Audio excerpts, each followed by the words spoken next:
Welcome to my YouTube channel brilliant galaxy classes. तो पिछली video में हमने प्रश्नावली 5.1 का पहला प्रश्न समाप्त किया था।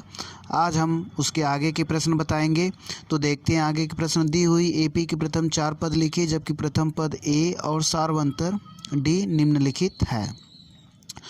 तो ए बराबर 10 और डी बराबर 10। तो देखिए,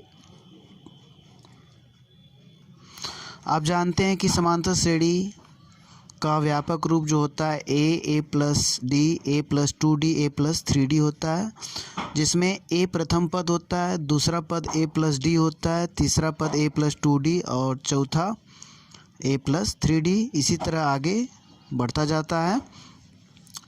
तो इसी में आप ए और डी का मान रखेंगे। जब केवल ए रखेंगे तो आपको पहला पद मिलेगा।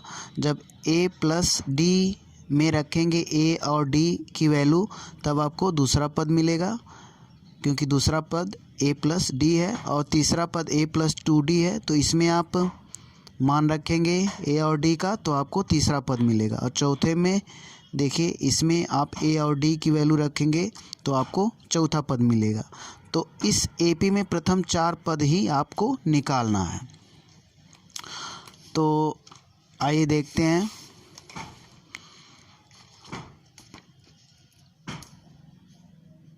प्रथम 4 पद, समांतर श्रेणी के प्रथम 4 पद। तो यहाँ से हम रखना शुरू करेंगे। ठीक, तो पहला पद ए, दूसरा पद ए प्लस 2d, तो ए आपका 10 हो गया। व्यापक रूप में हम रख रहे हैं ए प्लस डी 10 और ए प्लस 2d 10 और प्लस 2 गुणे 10 और चौथा पद ए प्लस 3 और डी। यहाँ पे हल करिए, इसको हल करेंगे तो 10 ही होगा, इसको हल करेंगे तो 20 और इसको 10 दूनी 20 और 10 30 और यहाँ पे 10 3 30 10 40। इस प्रकार इस समांतर श्रेणी के प्रथम 4 पद हमें मिल गए, जिसमें प्रथम पद ए है और सार्वंतर डी है। अब देखिए अगले पार्ट पे आते हैं। तो देखिए यहाँ पे प्रथम पद -2 है और सार्वंतर 0 है। तो प्रथम 4 पद निकालने के लिए आप पहले ए लिखेंगे। मानक व्यापक रूप में, समांतर श्रेणी के व्यापक रूप में हम मान रख रहे हैं। जैसा कि पहला पद ए था तो ए की जगह आप -2 और दूसरा पद ए प्लस और डी 0, तीसरा पद -2 प्लस 2 और डी 0 और चौथा पद -2 और प्लस 3 0। ठीक, यहाँ पे देखिए हल करें। प्रथम पद आपको -2 और इसमें हल करेंगे तो -2, इसमें भी देखिए 2 का 0 में गुणा करेंगे तो 0 और -2 और यहाँ पे भी -2। ठीक, इस प्रकार इस समांतर श्रेणी के प्रथम 4 पद हमें मिल गए। अब आते हैं अगले पार्ट पे। तो तीसरे में देखते हैं, प्रथम पद 4 है और सार्वंतर जो है -3 है। तो समांतर श्रेणी एपी के प्रथम 4 पद हमें लिखने हैं। तो समांतर श्रेणी के व्यापक रूप में जो है मान रखेंगे। तो प्रथम पद तो 4 ही होगा और दूसरा पद जो है 4 प्लस डी -3 और तीसरा जो है 4 प्लस 2 और -3 और चौथा 4 प्लस 2 और 3, यहाँ पे 3 और डी -3। ठीक, तो यहाँ पे हल करेंगे तो 4 और कामा इसको हल करेंगे तो 1 आएगा और यहाँ पे देखिए 2 3 6 -6 और 4 यहाँ पे -2 हो जाएगा और यहाँ पे 3 3 9 -9 और 4 -5।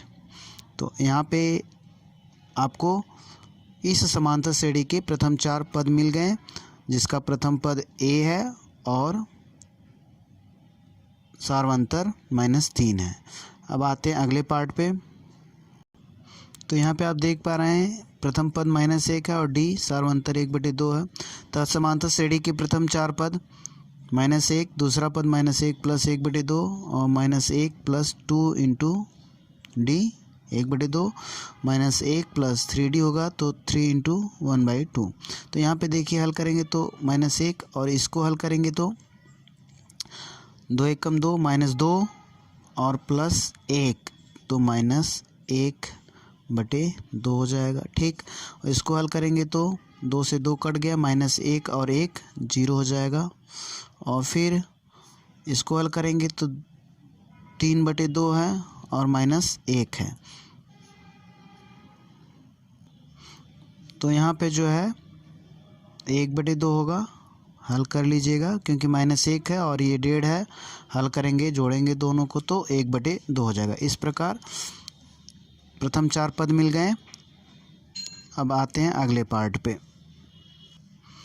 तो ए और डी को समांतर श्रेणी के व्यापक रूप में हमने रख दिया। यहाँ पर आप देख पा रहे हैं। तो ये प्रथम पद आपका हो गया -1.25 और यहाँ पे देखिए प्लस माइनस का गुणा होगा और फिर दोनों ऐड होगा तो -1.50 हो जाएगा। ठीक, अब यहाँ से इसको देखते हैं, तीसरे पद को हम निकालते हैं। यहाँ पे 2 का गुणा इसमें होगा तो -1.25 तो है ही और इसका इसमें गुणा होगा, देखिए माइनस, और यहाँ पे -50 हो जाएगा। 2 का मल्टीप्लाई होगा इसमें तो। ठीक, और फिर इसका 3 का मल्टीप्लाई करेंगे क्योंकि -1.25 और प्लस इसका इसमें गुणा करेंगे तो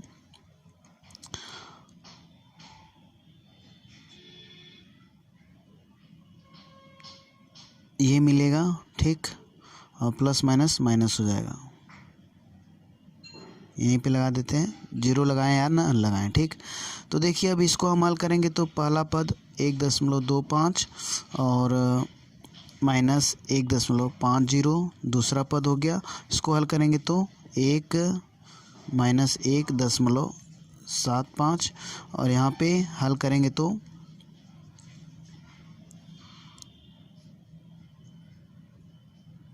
-2 हो जाएगा। ठीक, तो यहाँ पे तीसरा प्रश्न देखते हैं। निम्नलिखित में से प्रत्येक एपी के लिए प्रथम पद तथा सार्वंतर लिखिए।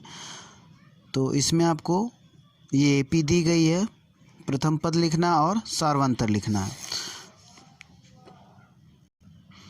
यहाँ पे देख पा रहे हैं ये अपरिमित एपी है और इसका प्रथम पद A3 कहलाएगा और डी सार्वंतर निकालना है। तो सार्वंतर निकालने का फार्मूला A2 - A1 होता है।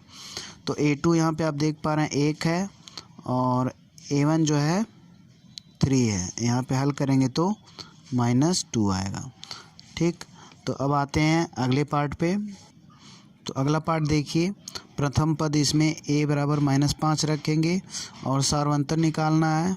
तो सार्वंतर A2 - A1 यहाँ पे रखेंगे। A2 का मान -1 और -A1 का मान -5। ठीक, तो यहाँ पर जब आप हल करेंगे तो ये माइनस माइनस प्लस हो जाएगा, 5 हो जाएगा और यहाँ पे 4 आ जाएगा। ठीक, हल करेंगे तो इस प्रकार आपका दूसरा पार्ट भी समाप्त हुआ। तीसरे पार्ट पे आते हैं।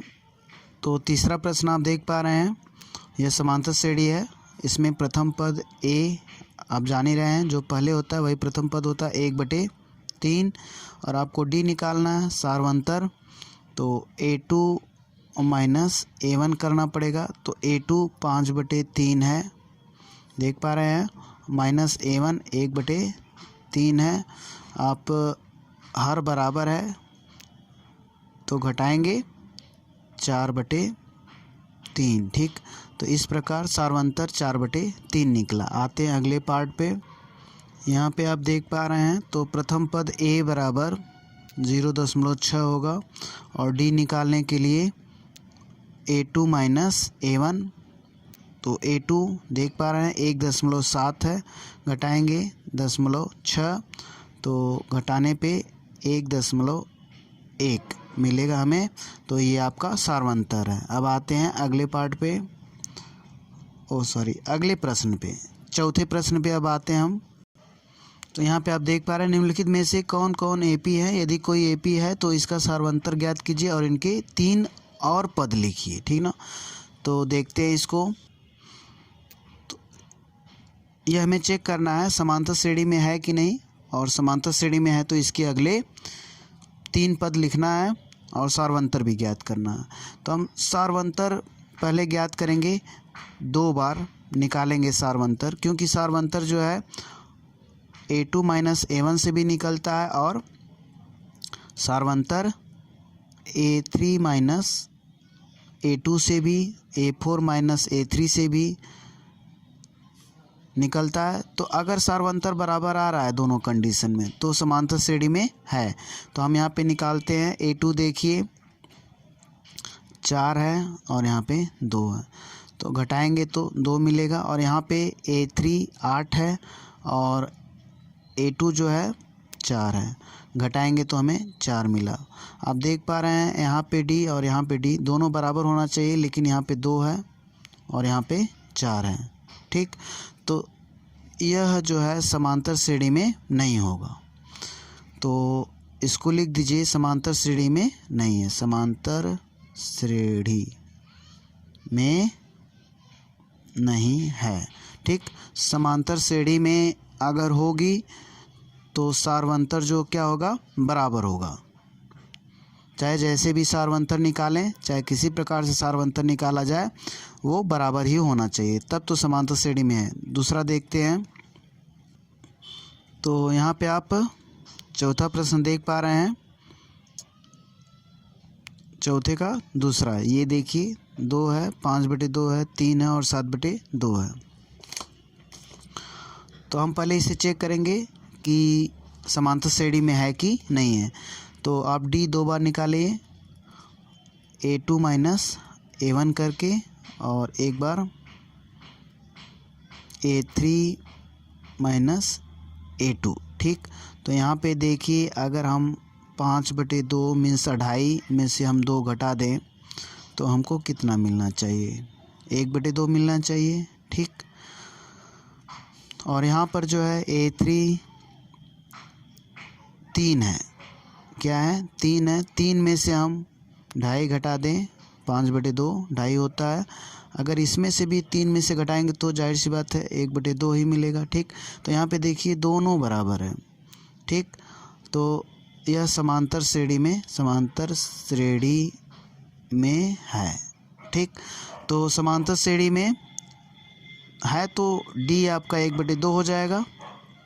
ठीक, और इसके अगले 3 पद समांतर श्रेणी के अगले 3 पद। ठीक, तो इसमें आप आधा आधा जोड़ते जाइए, ऐसे भी निकल सकता है। 7/2 है तो इसमें आधा जोड़ेंगे तो कितना हो जाएगा, 3.5। 7/2 को कितना कहते हैं, 3.5, 3.5। तो जोड़ेंगे तो 4 हो जाएगा। ठीक, आधा आधा जोड़िए, जो भी पद है ये लास्ट अगले 4 पद निकालने हैं तो आप D उसमें जोड़िए। तो 7/2 में अगर हम पहले हम एक तो जोड़ के दिखा दे रहे हैं, 1/2 जोड़ेंगे। ठीक, अब जो है 7/2 इसमें भी आप 1/2 जोड़ेंगे, 1/2, क्योंकि कितना पद निकालना है, 3 पद निकालना है। तो 1/2 प्लस 1/2 और अगले 3 पद निकालना है हमें, 1/2 प्लस 1/2 प्लस 1/2। ठीक, हम थोड़ा विस्तार से बता रहे हैं। तो यहाँ पर देखिए ये दोनों जोड़ेंगे तो 4 मिल जाएगा, और यहाँ पे जोड़ेंगे तो, क्योंकि अब इसमें आधा बढ़ाया गया है तो 4.5 मिलेगा, और इसमें ये सब जुड़ के कितना हो जाएगा, 5 हो जाएगा। इस प्रकार आपको समांतर श्रेणी के अगले 3 पद मिल गए। अब आते हैं अगले पार्ट पे। तो तीसरा पार्ट देखिए, यहाँ पे हम D निकालते हैं, A2 माइनस A1, तो -3.2 माइनस, यहाँ पे हल करिए, -3.2, यहाँ पे माइनस प्लस हो जाएगा 1/2। ठीक, तो ये माइनस में है 3.2 और 1.2, जब हल करेंगे इसको तो ये -2 आएगा। ठीक, अब आते हैं फिर निकालते हैं हम d। अगर d बराबर होगा तब जो है AP में होगा। तो यहाँ पे -5.2 और यहाँ पे -A2 -3.2। ठीक, यहाँ पे 5.2 और +3.2, यहाँ पे भी हल करेंगे तो -2 आएगा। ठीक, इस प्रकार आप देख पा रहे हैं d बराबर है, तो समांतर श्रेणी में है, d आपका निकल भी गया। ठीक, तो अगले हम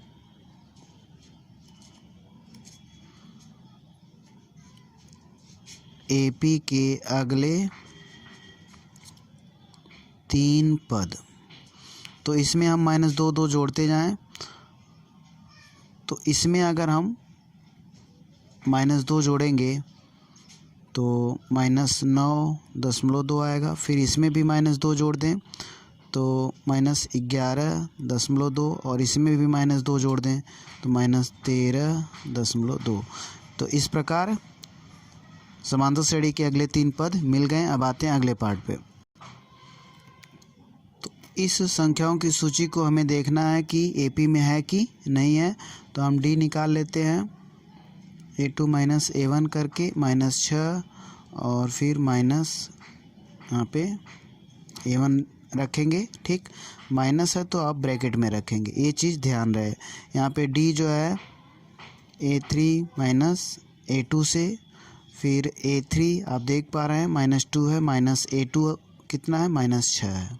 ठीक, दोनों को हम हल करते हैं तो -6 और +10 और यहाँ पे हल करेंगे तो 4 मिलेगा और यहाँ पे -2 + 6 यहाँ पे हल करेंगे तो 4 मिलेगा। ठीक, तो यहाँ पे आप देख पा रहे हैं दोनों D बराबर है, तो यह समांतर श्रेणी में है। तो यहाँ पे देखिए हाँ लिख देते हैं, यह समांतर श्रेणी में है। लिखने में टाइम लग रही है तो यहाँ पे आप हाँ लिख दीजिए। जहाँ पे भी D बराबर हो वहाँ पे हाँ लिख के अगले 3 पद निकाल लीजिए। ठीक, तो यहाँ पर समांतर श्रेणी में है तो हमने हाँ लिख दिया, ऐसा उत्तर में भी लिखा गया है तो आप हाँ केवल लिख दीजिए। ठीक, अगले 3 पद, अगले 3 पद, अगले 3 पद देखिए क्या होगा। 4 मिल गया D तो 4 4 जोड़ते जाइए, 4 2 6 और 6 में 4 जोड़ेंगे तो 10 और 10 में 4 जोड़ेंगे तो 14। ठीक, अब आते हैं अगले पार्ट पे। तो आप इसको देख पा रहे हैं, इससे हमें चेक करना है कि समांतर श्रेणी में है कि नहीं है, और होगी तो लिखना पड़ेगा और D निकालना पड़ेगा और फिर अगले 3 पद निकालना। ठीक, तो अब देखिए हम यहाँ पे चेक करते हैं D निकाल के A2 और -A1, तो 3 प्लस करड़ी में 2 और -3। ठीक, और यहाँ पे एक बार और D निकाल लीजिए। ठीक, A3 -A2, तो यहाँ पे आप देखिए पहले निकाल लीजिए पहला वाला D। 3 प्लस करड़ी में 2 -3, ये कट जाएगा, आप यहाँ पे करड़ी में 2 मिलेगा आपको। ठीक, और यहाँ पे A3 3 प्लस 2 करड़ी में 2 है और -A2, देखिए A2 यहाँ पे रहे तो 3 प्लस करड़ी में 2, यहाँ पे हल करेंगे तो 3 प्लस 2 करड़ी में 2 -3, देखिए अंदर का साइन बदल जाएगा, करड़ी में 2 और ये तो इससे कट गया। यहाँ पे 2 करड़ी में 2 और माइनस करड़ी में 2 है तो आपको करड़ी में 2 लिखना होगा। ठीक, तो देखिए दोनों D बराबर हो गए और सार्वंतर भी आपको मालूम हो गया, करड़ी में 2 है। अगले 3 पद लिख लीजिए यहाँ पे, तो करड़ी में 2 जोड़ते जाइए क्योंकि लास्ट पद इसमें 3 प्लस 3 करड़ी में 2 था, इसमें करड़ी में 2 जोड़ेंगे तो 4 करड़ी में 2 हो जाएगा। ठीक ना, तो यहाँ पे 3 प्लस 4 करड़ी में 2, अगला पद 3 प्लस करड़ी में 2 इसमें जोड़ेंगे तो 5 करड़ी में 2 हो जाएगा। और यहाँ पर जो है करड़ी में 2 फिर जोड़ेंगे तो 3 प्लस 6 करड़ी में 2 हो जाएगा। ठीक, तो इस प्रकार इस समांतर श्रेणी के अगले 3 पद मिल गए। अब आते हैं अगले पार्ट पे। तो यहाँ पे आप डी निकालेंगे A2 माइनस A1 और एक बार और डी निकालेंगे, ठीक ना, A3 माइनस A2। ठीक, यहाँ पे आप घटाएंगे 0.22 में से 0.2 और यहाँ पे घटाएंगे A3, आप देख पा रहे हैं 0.222 में से घटाएंगे A2 0.22। ठीक, तो मैं यहाँ पे देखिए घटा के लिखा हूँ। ठीक, तो यहाँ पे आप A2 में से A1 घटाए हैं तो 0.02 मिला है। ठीक, 0.20 को ही 0.2 कहते हैं, ठीक ना, तो 0.2 घटाएं या 0.20। ठीक, तो इसको घटा दिए हमने घटाया इसको तो 0.02 मिला और यहाँ पे देखिए 0.002 मिल रहा है। तो इस प्रकार डी बराबर नहीं है, तो यहाँ पे आप लिख लीजिए 0.02 और यहाँ पे लिख लीजिए 0.002। तो डी बराबर नहीं है, तो समांतर श्रेणी में ही नहीं है, तब हम ऐसी कंडीशन में डी नहीं निकालेंगे। ठीक, और उसके 3 पद भी नहीं लिख पाएंगे। अब आते हैं अगले पार्ट पे। तो देखिए 5वां वाला पार्ट ये है। यहाँ पे एक समांतर श्रेणी में नहीं है, ये लिख दीजिए, में नहीं है। ठीक, ये जो आप संख्याओं की सूची देख रहे हैं यह समांतर श्रेणी में नहीं है। अब देखिए 5वें वाले पार्ट पे आते हैं। 0 है, -4 है, -8 है, -12 है, ऐसे संख्याओं की सूची चल रही है, हमें चेक करना है। तो हम डी निकाल लेते हैं। तो हम यहीं पे निकाल दे रहे हैं, हम A2 माइनस A1 नहीं लिख रहे हैं क्योंकि कई बार लिख चुके हैं, तो आप समझ लीजिएगा। -4 और यहाँ पे भी डी निकाल लीजिए। -8 में से -4 घटा दें। ठीक, तो यहाँ पे आप पाएंगे -8 और +4, यहाँ पे -4। ठीक, देखिए दोनों में डी बराबर आ गया, तो यह समांतर श्रेणी में है। हाँ लिख दे रहे हैं। ठीक, तो समांतर श्रेणी में है तो डी तो निकल ही गया। अब हम अगले 3 पद लिखेंगे। तो अगले 3 पद आप लिख सकते हैं। -4 जोड़िए, -12 में -4 जोड़ेगा तो -16 आएगा और -16 में -4 जुड़ेगा तो -20 आएगा और -20 में -4 जुड़ेगा तो -24 आएगा। ठीक, अब आते हैं अगले पार्ट पे। तो यहाँ पे ये 7वां था, नंबर डाल लीजिएगा। ठीक, गलत डाला गया था नंबर, तो इसे सुधार कर लीजिए। अब आते हैं अगले पार्ट पे, 8वें पे। तो देखिए ये है -1/2 -1/2 तो देखिए इसमें से इसको घटाएंगे तो 0 ही मिलेगा। डी 0 मिला। दूसरे कंडीशन में भी डी देखिए, A3 में से A2 घटाएंगे तब भी 0 मिलेगा। ठीक, तो 0 सार्वंतर हो गया और अब 0 जोड़ के अगले 3 पद लिख लेंगे। तो अगले यहाँ पे देखिए, यहाँ पे 4 बार लिखा गया है, एक टर्म हमने नहीं लिखा है। ठीक, अगले 3 पद, तो यहाँ पे देखिए 4 पद इसके लिखे गए हैं। अगले 3 पद निकालने के लिए हम 0 0 जोड़ेंगे तो हमें वही मिलेगा, -1/2 ही मिलने वाला है। ठीक, तो ये भी हो गया। अब आते हैं अगले पार्ट पे। तो 1 3 9 27 और हमें चेक करना है, तो हम डी निकाल लेते हैं। 3 में से 1 घटाएंगे तो 2 मिलेगा। एक बार फिर डी निकाल लेते हैं। 9 में से 3 घटाएंगे तो 6 मिलेगा। ठीक, देखिए ये दोनों बराबर नहीं है, तो समांतर श्रेणी में नहीं है। ठीक, अब देखिए 10वें को देखते हैं। तो इसे चेक करना है, तो हम डी निकालते हैं। तो 2a माइनस a, तो यहाँ पे आप देख पा रहे हैं डी जो है a मिला। ठीक, और यहाँ पे डी निकालेंगे दूसरी बार, ठीक ना, तो यहाँ पे 3a माइनस 2a, ठीक। दो जगह आप d निकाल लीजिए, ठीक ना।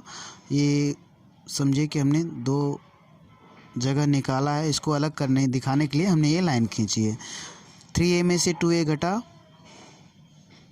a बचा। देखिए यहाँ पे d बराबर हो गया, तो ये समांतर श्रेणी में है। समांतर श्रेणी में होने पर हमें अगले 3 पद लिखने हैं, तो अगले 3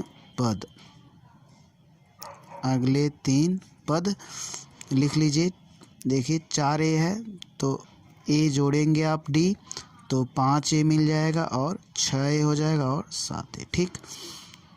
अब आते हैं अगले पार्ट पे। तो यहाँ पे हमें चेक करना है, तो हम d निकालें, a² माइनस a।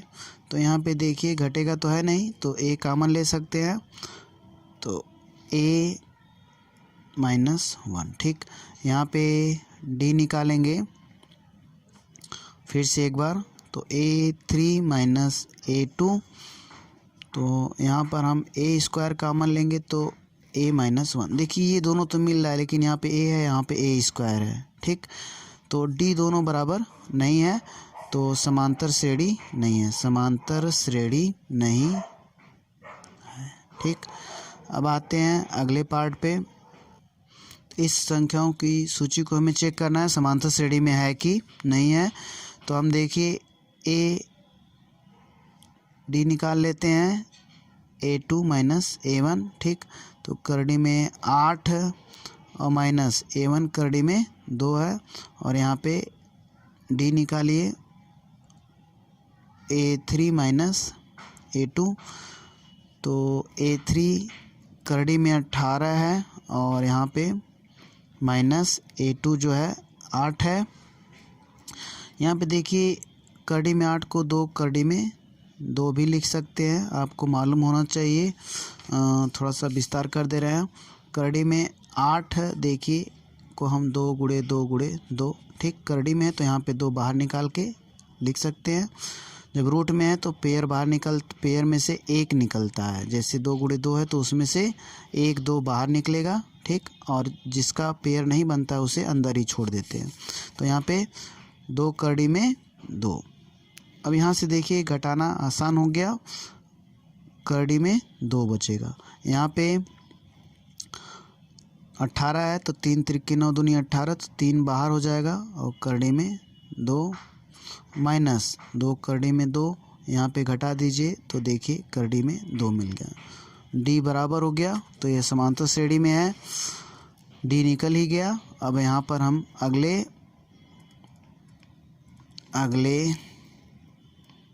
3 पद लिख लें, ठीक। तो लास्ट में जो है करड़ी में 32 था, ठीक ना। तो करड़ी में 32 का मतलब होता है 4 करड़ी में 2, ठीक ना। तो देखिए एक चीज़ आप लिख लीजिए, देखिए ये करड़ी में 2 है, ठीक, और यहाँ पे 2 करड़ी में 2 है, इसको लिखेंगे तो 3 करड़ी में 2 है, ठीक। और यहाँ पर जो है 4 करड़ी में 2 है। एक एक जो है d बढ़ते जा रहा है सब में। करड़ी में 32 को अगर हल करेंगे तो 4 करड़ी में 2 मिलेगा, तो एक एक करड़ी बढ़ते जा रही है, 3 करड़ी में 2, फिर 4 करड़ी में 2। ऐसे अगर हम देखें तो अगले 3 पद तो 5 करड़ी में 2 हो जाएगा, 5 करड़ी में 2 होगा, और अगला जो है 6 करड़ी में 2 होगा, और तीसरा पद यहाँ पे 7 करड़ी में 2 हो जाएगा। अगर इसको हम हल करें, किताब वाला उत्तर देखें, तो 5 25 दूनी 50, तो ये आ जाएगा, ठीक। और यहाँ पे 6 36 दूनी 72, इसको हल करेंगे तो 7 7 49 दूनी 98, ठीक। तो संभवतः किताब में यही दिया होगा। अब आते हैं अगले पार्ट पे। तो ये सब चीज़ें सेम है, ठीक। अगले पार्ट पे आते हैं अब। तो यहाँ पे देखिए पहला पद दिया गया है, हम d निकाल लेते हैं, करड़ी में 6 माइनस करड़ी में 3, ठीक। तो देखिए ये घटेगा नहीं, इसी तरह छोड़ देंगे, इस हिसाब से d जो है यही आया। और दोबारा हम d निकाल रहे हैं, तो d देखिए करड़ी में 9 और माइनस करड़ी में 6। ठीक, तो ये भी जो है सजाती पद तो है नहीं। अगर 2 3 त्रिक 9, 3 बाहर निकल गया, इसको हम 3 लिख लेते हैं करड़ी में 9। तो करड़ी में 9 को हम 3 लिख लेते हैं और ये करड़ी में 6, क्योंकि ये नंबर है, ये करड़ी में है। ठीक, तो ये घटेगा नहीं। तो डी देख पा रहे हैं आप, दोनों बराबर नहीं है। जब बराबर नहीं है तो समांतर श्रेणी में नहीं होगा, समांतर श्रेणी में नहीं है। ठीक, अब आते हैं 14वें पे। ठीक, तो इसे हमें चेक करना है। तो देखते हैं 1 का स्क्वायर और 3 का स्क्वायर, फिर 5 का स्क्वायर, 7 ऐसे चल रहा है। हमें इसे देखना है कि समांतर श्रेणी में है कि नहीं। तो हम डी निकालते हैं, 3 का स्क्वायर माइनस 1 का स्क्वायर। देखिए आप इसे फार्मूले से हल कर लीजिए, a का स्क्वायर माइनस b का square, a plus b, a minus b. ठीक, तो 3 प्लस 1 होगा तो 4 हो जाएगा। इसको हम क्या लिख सकते हैं, a plus b, a minus b. तो एक ब्रैकेट में a प्लस बी होगा तो 4 होगा, दूसरे ब्रैकेट a माइनस बी होगा, 3 में से 1 घटाएंगे तो 2 होगा। ठीक, तो आप देख पा रहे हैं कि 4 दूनी 8। या आप डायरेक्ट निकाल दीजिए, 3 त्रिक 9, 1 1 कम 1, 9 में से 1 घटाएंगे तो 8। ठीक, आप आइडेंटिटी से भी तोड़ के हल कर सकते हैं। डी बराबर देखिए यहाँ पे 5 का वर्ग माइनस 3 का वर्ग, 5 25 और 3 त्रिक 9। ठीक, तो आइडेंटिटीज भी कर सकते हैं। हमने एक बार यहाँ पे आइडेंटिटीज करके दिखाया, अब यहाँ पे ऐसे कर ले रहे हैं, 5 25 और 3 त्रिक 9, 25 में से 9 घटाएंगे तो 16। ठीक, तो यहाँ पे डी बराबर है नहीं, तो यह समांतर श्रेणी में नहीं है, समांतर श्रेणी में नहीं है। ठीक, अब आते हैं अगले पार्ट पे। 1 का वर्ग है और 5 का वर्ग है और फिर 7 का वर्ग है और 73 है, डॉट डॉट। ठीक, तो यहाँ पे देखिए हम डी निकालते हैं, 5 का वर्ग माइनस 1 का वर्ग। ठीक, 5 25 और 1 घटा दिए तो 24 हो गया। और यहाँ पे डी देखिए 7 का स्क्वायर माइनस 5 का स्क्वायर। तो यहाँ पे आइडेंटिटी का यूज़ कर लें या डायरेक्ट कर लिए, 7 7 49 माइनस 5 25 डायरेक्ट कर दे रहे हैं हम। ठीक, 9 में से 5 घटाएंगे 4 और 4 में से 2 घटाएंगे तो 2 आएगा। ठीक, यहाँ पे देख पा रहे हैं डी बराबर है, तो सार्वंतर डी बराबर हो गया। यहाँ पे अगले 3 पद, अगले 3 पद। ठीक, तो 24 24 हम जोड़ते जाएं, ठीक ना। तो यहाँ पे 24 जोड़ेंगे तो कितना आ जाएगा, देखिए जोड़ लीजिए आप। तो यहाँ पे अगले 3 पद, 24 जोड़ने पर इसमें आपको 97 मिलेगा। फिर 24 जोड़ेंगे तो 121 मिलेगा, फिर 24 जोड़ेंगे तो 145 मिलेगा। ठीक, तो ये अगले 3 पद मिल गए। ठीक, तो इस प्रकार आपकी यह प्रश्नावली समाप्त हुई। आशा करते हैं आपको वीडियो पसंद आया है। यदि वीडियो पसंद आया तो लाइक शेयर और सब्सक्राइब करें। Thank you for watching my videos.